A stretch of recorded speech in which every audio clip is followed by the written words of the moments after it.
Welcome to the grid. Happy Father's Day. If you're a father, here I am then, the yard of bricks, reminding us that this whole track used to be made of bricks. That's why they call it the brick yard. The double-decker grandstand, full of people certainly in the start area anyway, looking forward to a great race. The safety car, very much the star of the Canadian Grand Prix, led loads of laps. And if a car stalls on the grid here, because it's this super high-speed section from the Indy 500 track going the other way, you can see the walls for yourself. It's very difficult to get a car off the grid in a lap that's just over 70 seconds. So if a car stalls on the grid today, they may well use that absolutely immediately. Beautiful grid girls with their flags on the... I'm not sure I can reach us. Hi, hello, how are you? I'm wonderful, how are you? Yeah, good stuff. So have you met any of the drivers? Have you met Lewis or anybody? No, I have not. Yeah, okay, good. So what have you got to do today? What's your role today on the grid? We are standing and we are looking gorgeous and fabulous, and we are giving these handsome drivers beautiful women to look at along with them. I would say that's job completely done already then. Well done, see you later. Let's have a look at what's going on in Lewis Hamilton's neighbourhood. He's not back on the grid yet. Here's a man called Pharrell Williams. We're live on British television. Pharrell, quick chat. Now you're a rap singer, hip-hop, you're a producer for Justin Timberlake and Nelly, and you do clothes, you do shoes, you do everything. Yeah, you're a busy guy. Thanks. Okay. Plenty of words, and not today necessarily, obviously, but you're with Lewis Hamilton on the front of the grid here. Do you know Lewis? Yeah. Yeah? Good stuff. Anything you can do with him, for him in the future? That's under wraps, but really and mainly today we're here to support, his brand and what it is that he represents. I mean, himself, he's a good kid, and I think he represents a lot of humility for all of his achievements. I mean, it's his 7th race. I mean, he's doing great.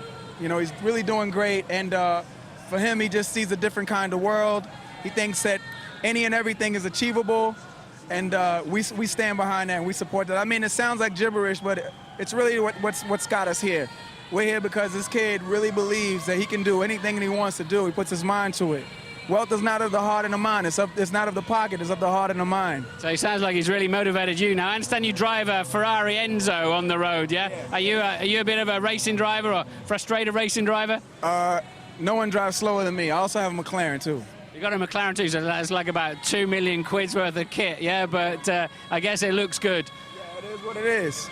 Okay, well, Lewis is back on the grid now and getting in the car, second pole position for him. We'll just give him a bit of a wave. Anthony, what's Lewis? You just escorted him to the toilets. What's he got to say? Nothing really, just pretty calm, fairly prepared for the race. Just looking forward to it. Okay, we're going to wander down the grid, see who else we can find. Jets flying overhead.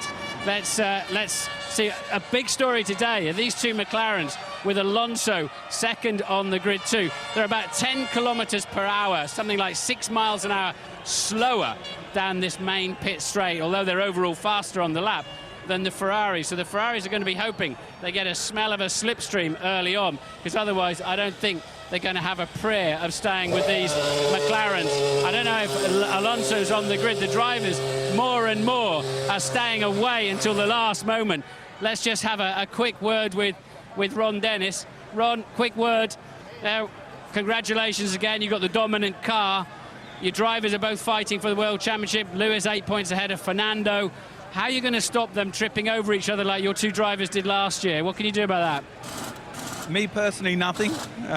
These are two competitive but fair racing drivers. They know that tangling in the first two corners isn't good for either of their championship hopes, so I hope common sense and intelligence will prevail. You'll still breathe a big sigh of relief in turn 3, I'm sure, if they're both running. Actually, I'm going to hold my breath for a lap. Okay, see you later. Right, there's one young man I want to talk to who's 7th on the grid, Sebastian Vettel. I hope I can find him. I hope I'm not too late to have a quick word, because I'm just really keen to know what's going through his head. No, finished. Not one quick word. He did say if he was putting his helmet on.